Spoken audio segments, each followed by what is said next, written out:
desinfló en este círculo vicioso de información rápida donde no retenemos prácticamente nada y todo pasa rapidísimo y nos vamos al siguiente tema.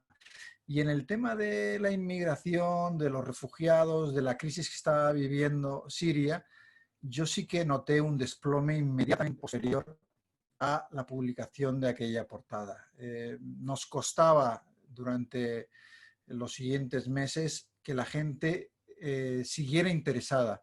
Me daba la impresión de que había un poco de fatiga sobre el tema de los refugiados y ahora os contaré Virginia de ella, pero sí recuerdo, habiendo sido corresponsal casi 20 años, el intentar buscar formas de que esa historia no cayera y de que pudiéramos interesar a la gente. Al final el periodismo es un poco el arte de hacer interesante aquello que es importante y yo creo que no hay mejor manera de hacerlo que yendo a las historias humanas y nos centramos mucho en eso, ¿no? En salir un poco de las cifras que eran terribles, pero que la gente ya estaba un poco motivada contra su impacto y tratar de contar historias cercanas de los refugiados, de las mujeres, de todo lo que había detrás de esa crisis.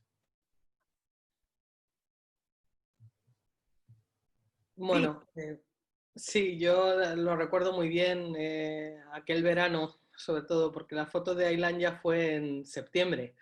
Pero toda la crisis de los refugiados había estallado ese verano, ¿no? Entonces habíamos hablado mucho de cómo hacer la cobertura, enviamos a gente allí y demás, ¿no?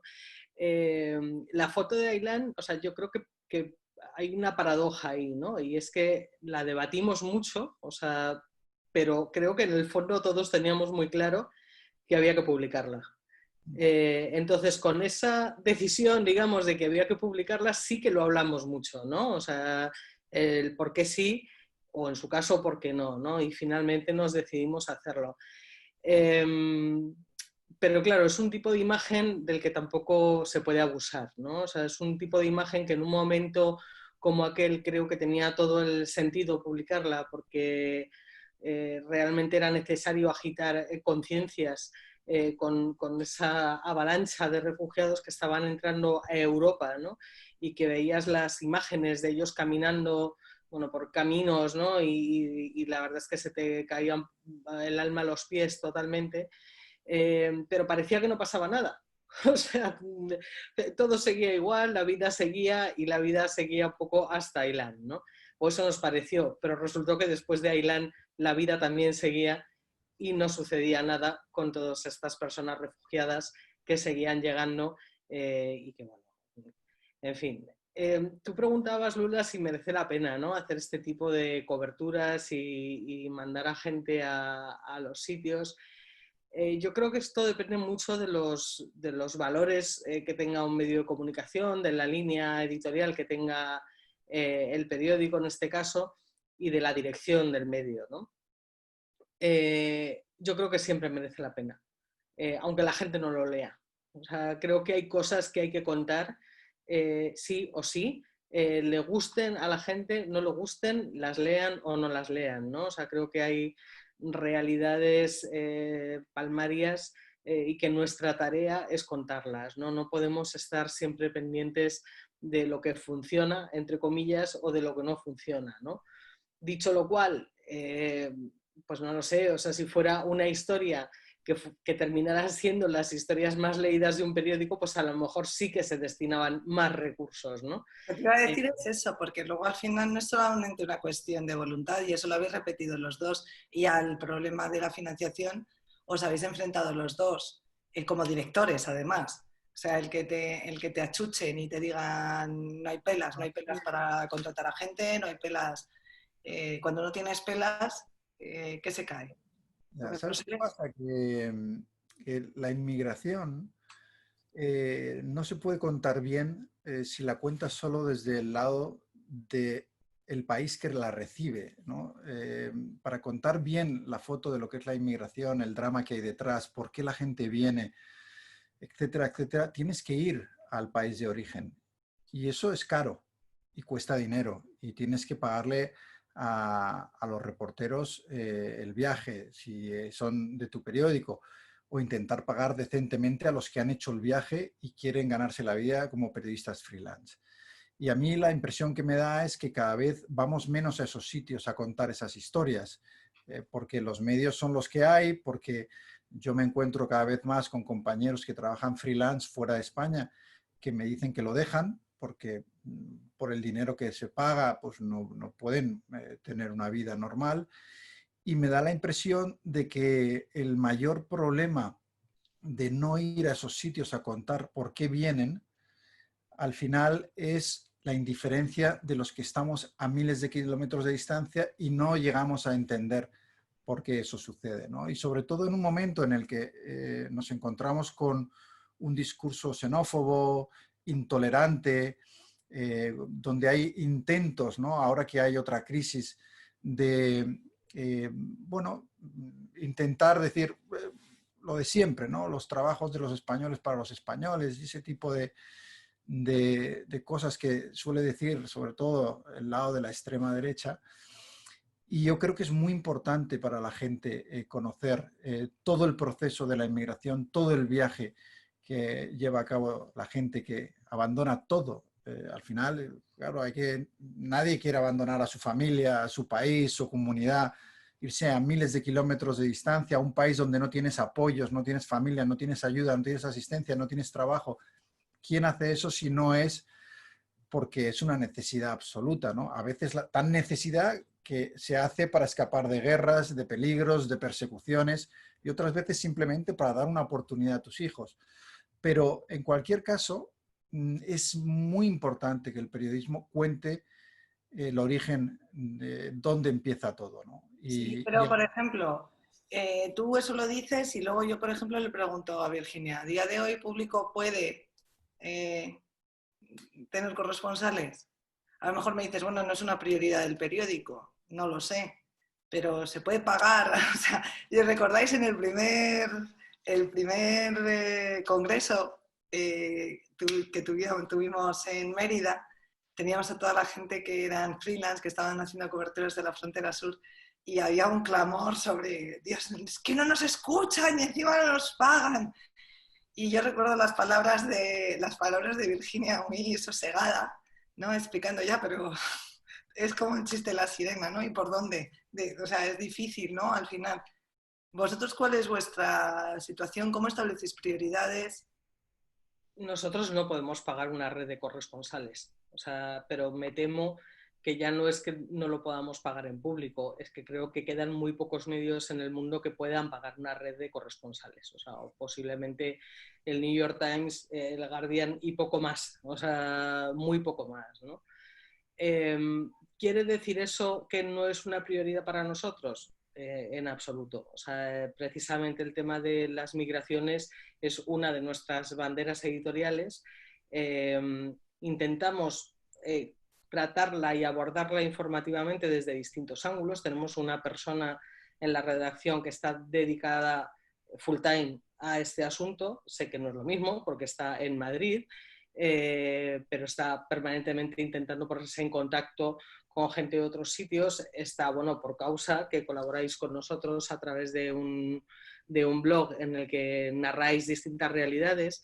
Y luego lo que nosotros tenemos efectivamente es gente que es freelance en distintos países, que nos van ofreciendo historias y que nos las van contando, ¿no? Y a mí me parece que es un trabajo impagable. O sea, no impagado, pero muy mal pagado, y desde luego impagable, ¿no? Y te voy a decir por qué.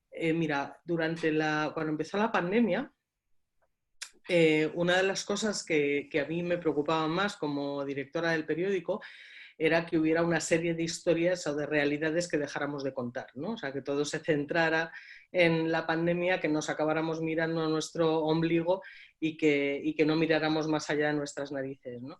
Y recuerdo que una de las primeras historias que sacamos ya durante la pandemia fue una historia que hizo Rosa Soto, que es una periodista que está en Melilla, en la que contaba cómo estaba afectando el cierre de fronteras a las mujeres que trabajan en casas españolas, o sea, pero que todos los días cruzan la frontera desde Marruecos para ir a trabajar a casas, ¿no? Es decir, esto también es migraciones, esto también es personas vulnerables, o sea, no es solo el origen de la migración o de los refugiados, ¿no? O sea, es una realidad absolutamente cotidiana que nosotros como personas blancas, occidentales, burguesas, ni siquiera nos paramos a pensar, o sea, aquí hay una serie de personas, muchas mujeres, que tienen que cruzar la frontera todos los días para poder ingresar un salario, con un salario pagado en B, claro. Entonces, esta fue una de las primeras historias que contamos durante la pandemia. Tenía que ver con la pandemia, obviamente, ¿no? Pero también tenía que ver con ese otro lado que nos interesaba mucho contar, ¿no?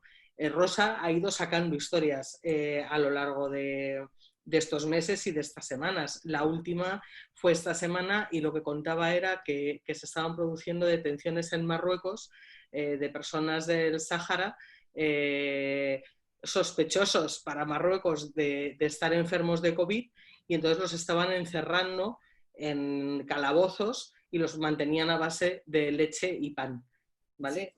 Sí, leí la noticia, claro, o sea, estos son realidades que si no estuviera Rosa allí, que no es corresponsal nuestra, que es una colaboradora nuestra, es decir, una freelance que además colabora con otros medios, nosotros no las podríamos siquiera contar ni publicar. Ahora, lo que yo me temo es que muchas de estas historias a la mayor parte de los medios no les interesan, porque efectivamente al final consideran que son historias que no generan un interés. Pero yo una de las cosas que sí que he aprendido a lo largo de mis 20 y pico años ya de trayectoria es que depende muchísimo de en qué medio estés. O sea, yo veo que en público, por ejemplo, hay historias de este tipo que la gente sí que las lee. O sea, no solo las leen, sino que las devoran. O sea, la de la semana pasada, por ejemplo, de esta que os estoy contando de Rosa, se leyó muchísimo. Es decir, que sí que hay un interés, lo que pasa es que yo creo que depende también de en qué tipo de medio estás, ¿no? Por lo tanto, no hay tampoco esa línea tan clara entre una apuesta informativa que al final no interesa, ¿no? O sea, creo que depende de cómo la cuentas la historia, depende de qué historia cuentas, o sea, si siempre contamos lo mismo y si siempre contamos no sé cuántas personas han entrado a través de la valla o no sé cuántas personas han cruzado la frontera, pues ahí generalmente yo creo que al estar repitiendo sistemáticamente lo mismo, provocas un aburrimiento en el lector, ¿no? Pero cuando empiezas a contar, como bien decía David antes, ¿no? El acercarte a historias personales, bueno, historias que te permiten empatizar con el resto, la cosa empieza a generar interés, ¿no? Y bueno, nosotros siempre hablamos de las zonas narrativas. Yo siempre recordaré con orgullo que los romanos no eran blancos, que es un post de que me llamaste y me dijiste, no sé cómo, pero está entre los 10 más leídos, ¿no? Vale, me tiraría aquí horas hablando con vosotros, pero esto no va a ser así, vamos a acabar a 1:30, lo he prometido. En este caso hay 33 o hay 34. De modo que voy a pasar ya a las preguntas, que no sé muy bien, Sandra, si las estás recogiendo por el chat. Sandra. Sí, estamos recogiendo las preguntas por el chat, Pues pero empieza. de momento solamente hay una de Benjamín Ignacio. Pues muy bien, si alguien más quiere poner que las ponga, si no yo tengo 50.000, o sea que... Que Dale. nos pregunta, ¿cómo creen que ha impactado en las audiencias el tratamiento actual de las informaciones relacionadas con las migraciones y el racismo? Una pregunta fácil, una cosa sencillita. Sí, sí.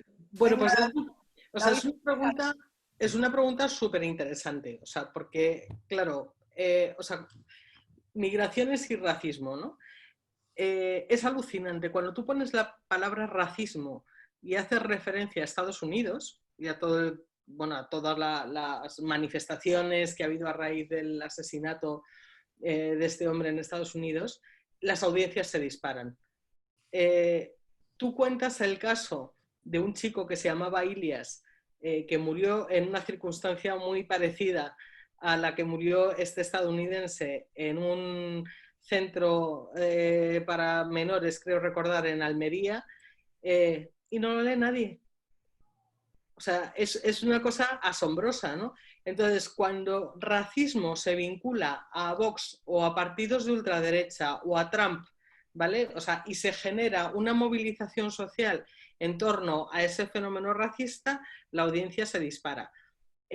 Cuando se produce un caso muy similar al lado de tu casa, pero no se genera esa movilización ciudadana y no hay involucrados partidos de ultraderecha, de pronto a nadie le interesa, ¿no?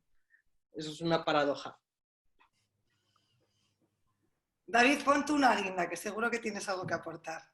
Bueno, yo Tú menos conoces muy bien Estados Unidos, además. Virginia, porque Virginia está ahora metida, ¿no?, en la cobertura diaria y va notando esas cosas como lo que acaba de decir, que me parece muy interesante. Y ahí yo creo que va más allá del periodismo, va también de que los españoles o los franceses, cuando les preguntas, no, los racistas son siempre los otros, ¿no? En este caso hay mucho racismo en Estados Unidos y se creen que aquí no lo hay, ¿no? Bueno, yo creo que lo que hemos dicho es importante, ¿no? Yo me quedaría con una frase que decía Virginia: no hay que contar solo lo que funciona. Yo creo que nosotros los periodistas no fabricamos lavadoras, hacemos información y tenemos una obligación de servicio público que va más allá del resultado inmediato que pueda tener esa información. Y es el deber de informar a la gente de lo que tiene que conocer, lo que es relevante. Y una de las grandes historias de este siglo es los movimientos migratorios y cómo van a cambiar muchísimas cosas. Y ahora además con la pandemia nos encontramos todavía con que va a ser más actualidad, ¿no? A ver qué va a cambiar, ¿no? Uno ya está detectando que los países están, por el miedo, por la incertidumbre, por la crisis económica, cerrándose otra vez y van a utilizar la excusa de la pandemia sin duda para ponerlo todavía más difícil para esos movimientos migratorios. Y ahí es donde yo creo que el periodismo tiene una labor importante que hacer y yo no creo que solo haya que ir al origen, yo creo que hay que ir a todo el proceso, ¿no? En Público, en ese blog estupendo que hay, publiqué yo una historia de un inmigrante que vino, cruzó toda África para llegar. Qué bonita esa historia. De hecho, fue la apertura, ¿no? ¿No, Virginia? Sí, Sí. fue, Deberíamos recuperar esa historia tan bonita. esa Es era una preciosísima esa historia. casi cinematográfica, porque la historia del personaje es increíble, pero a mí lo que me gustaba de la historia es que contaba todo desde el principio, es decir, las dificultades con las que se encontraba ese inmigrante y luego todo, la dureza del viaje, cómo lo esclavizan en Libia, pero luego sobre todo cómo llega a España, vive el boom económico español en la época de Zapatero, los años de la España va bien y demás, se compra un piso, de repente acaba perdiendo el trabajo, como muchísimos españoles con la crisis, pierde la casa, el banco le quita el piso que se había comprado, ahí ya entra en una espiral pues, de alcohol, de decepción, es decir, el sueño español roto, ¿no? Y a mí lo que me gustaba era que acercaba mucho la historia del inmigrante a lo que estaban viviendo también muchos compatriotas españoles, ¿no? Entonces, yo creo que hay que buscar diferentes maneras. Unas veces es esa historia, pero otras son otras, ¿no? Diferentes maneras de intentar reducir la indiferencia, yo creo que muchas veces natural, que tiene la gente a ponerse en la piel de otros, ¿no? Y sobre todo del otro que es diferente. Ahí es cuando cuesta más, ¿no? Yo recuerdo, por ejemplo, cuando he cubierto un tsunami y había afectado a muchísimos países, ¿no? El del Índico. Y a ti los editores te decían, bueno, sí, oye, ya sé que hay más muertos en Sumatra o en Sri Lanka o en la India, pero mejor hacemos lo de Phuket, porque ahí es donde están los blancos, los turistas, ¿no? Y son los que la gente se puede sentir más identificada en su casa, ¿no? Esto me podría haber pasado a mí. Entonces, claro, desde esa posición burguesa que decía Virginia, es muy difícil ponerte en la piel de alguien que se ha jugado la vida cruzando África, dejando una guerra para venir a intentar tener una oportunidad aquí. Y ahí está la labor, yo creo, del periodismo, de intentar acercarle todo lo posible a esa historia y ponerle en los zapatos de esa persona. Bueno, nos estamos yendo ya del tiempo. Me encanta oíros hablar, la verdad, me da una pena no... Pero a lo mejor tenemos la suerte de volver a vernos en octubre, ¿no? ¿Quién sabe? Seguro que sí. Esto, Sandra, creo que tenemos alguna pregunta más, ¿verdad? Sí, hay un par de preguntas más, no sé si da tiempo. Pues sí, lanza las dos Vale. y por favor, Virginia y David, seamos un poco breves, ¿vale? Nos quedan 5 minutines y es que queremos acabar a la hora por el bien de todas las personas que estamos aquí. Gonzalo Sánchez pregunta sobre el racismo en España. ¿Piensan que el racismo hacia las personas gitanas es un fenómeno invisibilizado e incluso que gran parte de la sociedad niega y tiene totalmente normalizado? ¿Se cubre adecuadamente en los medios? ¿Y la siguiente pregunta? Y Perdona. Marta pregunta, como periodistas, ¿qué podemos hacer para que estas historias sobre migración, que no siempre funcionan, tengan un mayor impacto para que funcionen, entre comillas, mejor?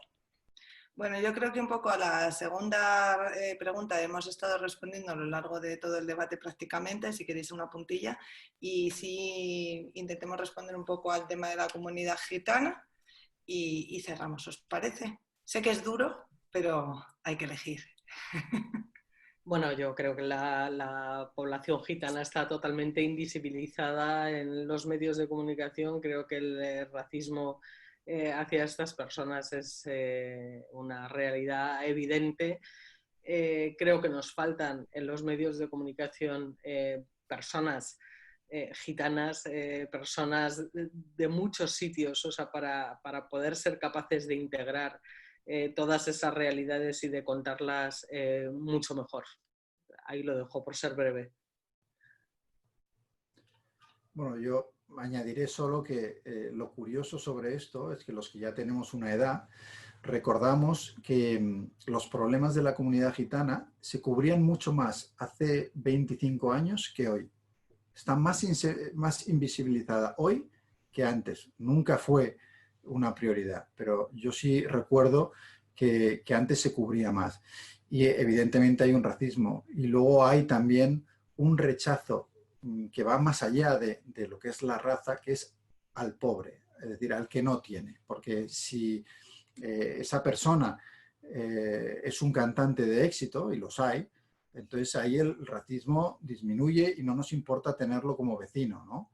Pero hay sobre todo un racismo hacia el gitano al que no le va bien, al que está en la calle o está obligado a vivir en unas condiciones que no son dignas, ¿no?